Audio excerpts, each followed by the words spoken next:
Hey, Nuno, it's Rowan from Silver Tiger Media. How are you?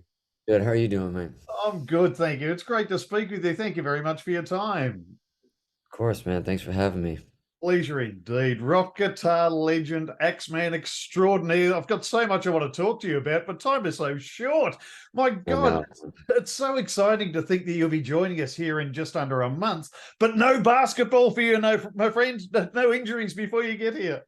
No, no basketball ever again. Ever again. Retired. Did that actually happen on the cruise, the Monsters of Rock cruise? Yeah, I did. It was, I didn't even want to play. I blame, you always blame the singers anyways, but I definitely blame Gary because we agreed before we went on that we weren't going to play for obvious reasons. Yep. And next thing you know, he's knocking on my hotel door saying, "Come on, let's go." He's all dressed in full garb, ready to. And I'm like, "What are you doing?" He said, "Come on, just 10 minutes. We'll just go play for a little, just long enough to me to blow up my knee." Yeah. Oh no. And still you went out and played the hell out of those shows. Actually, what I would love for Australians to do is to go and look at the footage of you and Extreme playing Rise live and you thrashing that Washburn M4, giving us a modern classic solo. It's just insane. You seem on stage, Nuno, to be having more fun than ever before. Would there be any accuracy in that observation? I mean, look, I think having fun, yes, more than before. I don't think there's been any time where I've gone on stage where it's not. I would never walk on a stage and do anything if it wasn't fun and if it didn't mean the world to go up there and do what we do. So it's always been if there's one thing that we've been consistent with Extreme since we were youngins back in the 1900s is that we always go on stage and leave it all out there and have a ball. Absolutely. Yeah, broken knees or not. Well done. And of course, we can't wait to see you here for the first shows on September 4th at the Forum in Melbourne, which is sold out, rightly so, thanks to Zachariah Touring. And you'll be here with us for about 2 weeks this run, which is awesome because we love having you here. What do you enjoy most about Australia? Well, I mean, a bunch of things. The country itself and culturally and everything else. And I spent obviously a lot of time there, as you know, and I miss it a lot. I don't get to go there as much, and I get to see a couple of, even though my kids have been traveling with me, I get to see them there as well, which is super exciting. They get to come see their old, really old man play and rock out a bit, and but it's also the fans. It's a different.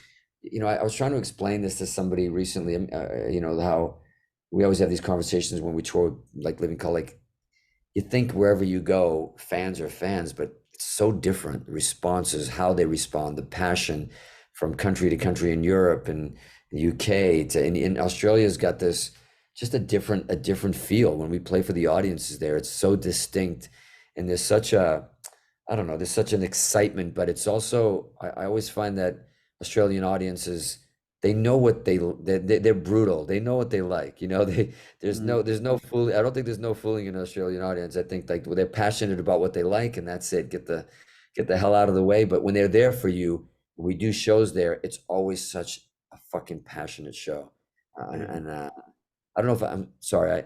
Can I say passion Oh, on here? God, yeah, absolutely. Say passion all you want, my friend. You've hit the nail on the But head. and then at the same time, coming over with Living Color, which is a band that long overdue to do a tour with. We were part of the same generation, and we were two of those bands that were, I always call the bands of misfit toys. The ones who were like, well, everybody's kind of doing metal in a way. We were always doing this funkier side of things with horns and different approach to rock and roll, and bands like them and King's X, and we always love to tour with because I think it's a great package.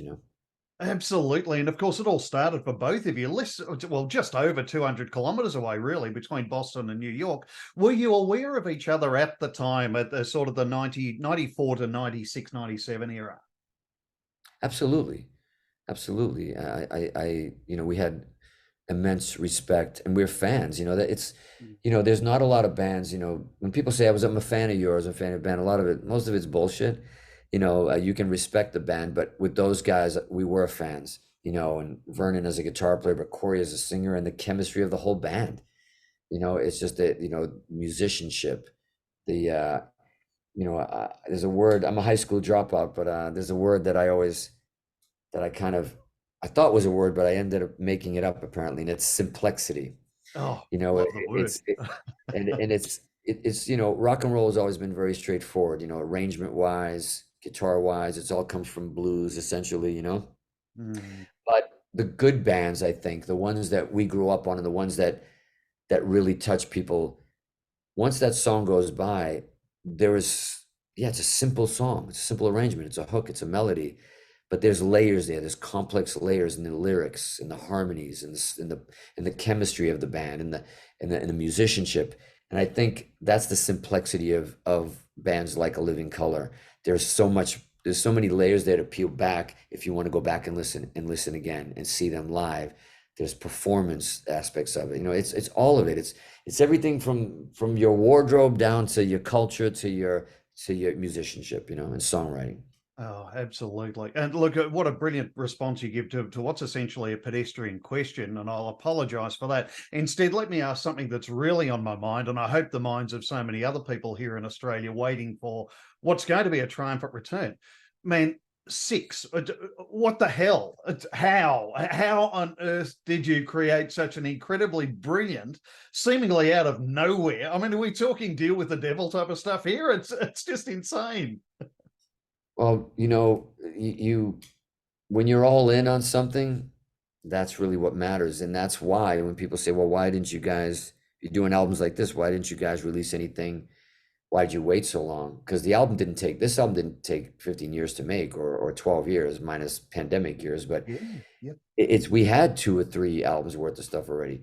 But the difference is that it wasn't where Porn Graffiti is, or Three Sides is, or where Six sits. And that's the bar that we have for ourselves, right? That there's got to be something to say there. There's got to be something to say in the guitar playing. There's got to be something to say lyrically, melodically, in the arrangements. And more importantly, there's got to, if you're going to put out an album, you feel kind of, I know we do, and I do as a producer and a composer, and being in a band, is that you feel a bit of a responsibility if you're going to contribute something to rock and roll, it better be fucking great, Mhm. at least to you. People might not, the success of an album for us happens, but when we're done with it and we master it and we put our heads on the pillow at night, like, you know what, man, no matter what anybody thinks, we're proud of it. We're proud of it enough to share it with the world and everybody else and the fans. And that's the success. The rest, and what's been happening, and the beauty of all the response, and from the guitar playing to the album, like you just said, that's all a bit of a bonus, right? But that makes us feel like, great. All right, well, the passion that you put into the album, and the bar that you set for yourself for an album like Six, pays off. Where you come from a school of Queen and Zeppelin and Mm. Aerosmith, and you say to yourself, you know, by the time you finish this album, you know when it's done, when you look at each other, and and you ask, if Steven Tyler or Eddie Van Halen or Jimmy Page walks in this room, would you have any problem playing any of these songs for them? Wow. What an That's incredible. the bar. It doesn't mean that they're as good as Zeppelin or anything else. That's not my point. But would Yeah. you be confident enough to say, "Hey, check this out, Jimmy. Hey, check this out," to your peers or whatever? You have to have that confidence, not arrogance, but the confidence and excitement and the giddiness to, like, hey, to say to your hero, "I want to show you something." Mhm. You know what I mean? And that's really the bar that we set for. And by no means is it comparing it to those artists. It's just for ourselves. That's our bar. Absolutely. And of course, as you say, 15 years since Saudades was released, a decade and a half. And here comes what's essentially, to me, one of the most exciting albums in living memory. But at least one solo that's been on everybody's lips since March 1st, with Rise. As soon as that was set loose, it had people talking. I know my answer to this question, because you certainly brought, to quote your own words, a lot of fire, as you put it. But do you feel like throughout the whole album you achieved what you wanted to in memory of Eddie Van Halen on this album by keeping guitar alive? Yeah, look, I mean, I think, you know, uh, when it first came out, people kind of misconstrued. There's a couple of headlines of people saying, Bettencourt new Extreme album is a tribute to Eddie Van Halen. It is not. It's that album was done while Edward was living, Yeah. and I was cutting some solos even while he was alive. I remember, like, he came by the house at one point when I was cutting the Rise solo, and Wow. and and uh, and the thing is that it's always like that. It's always like that. There's always a tribute to Edward on everything I do. There's always a tribute to Brian May. There's always it's a tribute. It's like you that is my DNA, you know, Page and Joe Perry and all these different guitar players and Neil Sean and Al Di Meola and all these guys that they're you know, you are what you eat, so to speak, you know. And but in this case, obviously, it was really interesting timing because Edward was supposed to come back and listen to the album when it was finished, because I didn't want to play him the stuff that he was there that day, and he never obviously got to come back. We didn't realize how sick he was, because he was in great spirits and he was in a great mood, and he looked, to be quite frankly, pretty healthy. Yeah. But definitely after he passed, there was a weird. It was kind of hard to explain. It was like this. I never felt like such a responsibility, kind of looking behind me and talking to guitar players, great guitar players like Steve Vai and Zach Wild and all of us that came from that era and that were obviously influenced by Edward and Randy Rhoads and different people. This kind of like responsibility almost to like, yeah, you know, just go for blood, you know, this whole thing where it's like to just basically keep that element of it. And it's not just guitar playing, because there's so many great guitar players online, on Instagram, out there performing in rock bands right now, you know.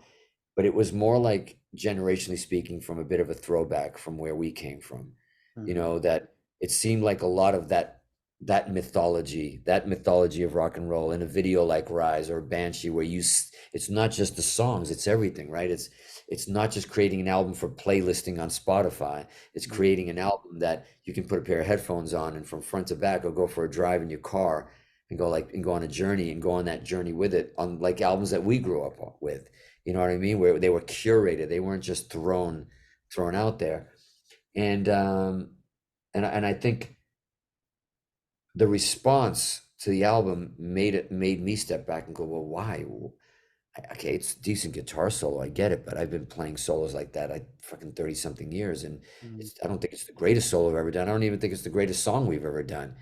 But it made me realize that the video had a lot to do with it, and the videos had a lot to do with it, because it wasn't, if that just came out and it might have been just release it and put it on the socials and stuff, I think people saw it, and what they saw was maybe what we've been starved with for a while, because it could be extreme, it could be anybody else. In this case, it happened to be extreme, but I was getting hit up by a lot of people that I know in bands and stuff, saying, you know, you guys kind of slapped us across the face with a rock album that we hadn't heard in a while, that you actually give a fuck about and that you cared about and you put time into it, and really it was more the mythology of rock and roll, with a video where you also saw the passion, you also saw the performance, you weren't just punching in the clock, you meant it, like it was actually what you meant, what you were doing, you had something to say, something to sing. And seeing that guitar solo as well was a big part of it, seeing that kind of fire, seeing that passion that we had when we cut it, you know. And I think hopefully that, I know that re-inspired us for the next video and the video afterwards, to really dive in, and everything is a piece of art.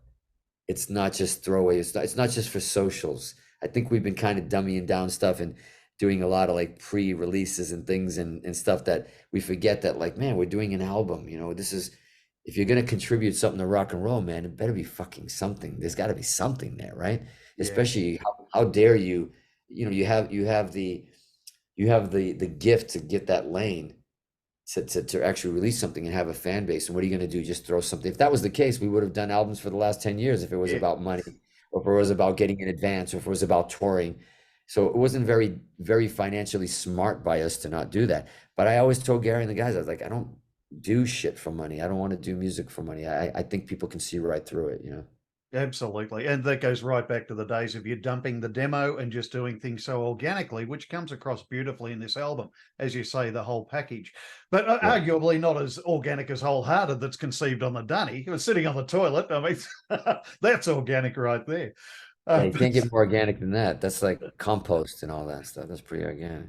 absolutely. And of course, it's for such an organic creation. I'm going to stick with organic now. I'm just picturing you on the toilet playing the guitar. But Yeah. did that final cut of, say, Wholehearted actually provide you with the same excitement that you felt when you first played it on the toilet? Were you able to harness what you felt? On which one? on Wholehearted. So when you recorded it, was it the same excitement you realized when you were first playing it? Course, I mean, I think, look, I'm not the biggest fan of recording. I actually don't like it. And one of the reasons is what you just said, is because when you play something and you write it and you got lyrics, and right away as I'm writing the guitar or anything else, I'm already hearing the drum groove. I'm hearing the bass line. I'm hearing things you want to do. And you kind of know what the child is going to look like, but now you got to go through the pain of, being pregnant, 9 months, delivering it, and all that stuff. And there's a worry that it might not come out the way that you envisioned it. So I'd rather just snap my fingers, and it would be great if, so trying to get it to, so yes, if the song has been released, it's definitely as close as possible to it. Because if it didn't make it, I would never release it. Absolutely. And how frustrating is it to create what you know is a killer song, a line, a melody, a riff, whatever, and lose it to time, to never actually be able to reproduce it? That must be horribly frustrating. Yeah, it is. It is. I mean, bands break up over that shit. It's like, you get in there and sometimes, it could be all about a drum groove or something. And if you and your drummer aren't connecting, or if somebody as a producer wants to go another way or do something, and look, it's not a science in the sense, because it's random. There's emotionality in it. If we were just like, making laundry detergent, there's an ingredient, right? This is what we do. This is our formula. But we don't have a formula with Extreme. And song by song, it's left and right turns at all time. Like people think they figured it out, and then Small Town Beautiful comes in, they're like, what the fuck is that? And then you Mm. got on the line, then you got Beautiful Girls, and they're like, okay, what the hell is going on here? So we never really had much of a formula. That's always been, I think, what real fans like about us, but I think it's also frustrating for other people to try to work out who the hell we are. Indeed, yeah. There's always a surprise, always, which is brilliant. And of course, I have to ask you: has there ever been a Nino song that has been recorded, been even a success, but never really reached that original sound that caused excitement in you upon conception? A sound that really eludes you in sort of Eleanor style, if gone in 60 seconds. Yeah, well, like I said before, it's probably happened. I'm sure it's happened, but it would never end up on the album. Yeah, yep, Yeah. absolutely. Look, your contribution to Stranger Things soundtrack and the weird ass scenes in The Boys, of course, have certainly kept mouths talking up all things extreme in recent years. But how does that compare with, say, Play With Me, that was included on Bill and Ted's soundtrack? Did that have a big effect on the band at the time? With Bill and Ted, it's it was probably different because nobody knew who we were at all. Like we were just kids, and it's like, yeah, the guy who directed the Decadence Dance video is you know one of the characters in the movie, and he wants to put Play With Me at the end, and it was great. The solo's there. At the time, you don't really know what it is because you're focused on your new albums coming out, Of and that's really what course. matters. But I think there's something really special. I hate to bring up the age, but man, at 56 and doing a new album, and going and having been around for nearly 40 years with the band, having a show like Stranger Things that's in the zeitgeist of just like popular culture right now, Yeah. taking one of your songs and including in that, it's super cool. It's different. It's a different appreciation that we have, because we're not supposed to get that kind of stuff happening at our age. We're not supposed to. What happened with Six and the solo, and the views that we're getting, everything else isn't supposed to happen to a band that's 40 years into their career. You don't, that shit doesn't happen like that. So it makes it that much more special, because they're really they're real blessings for us.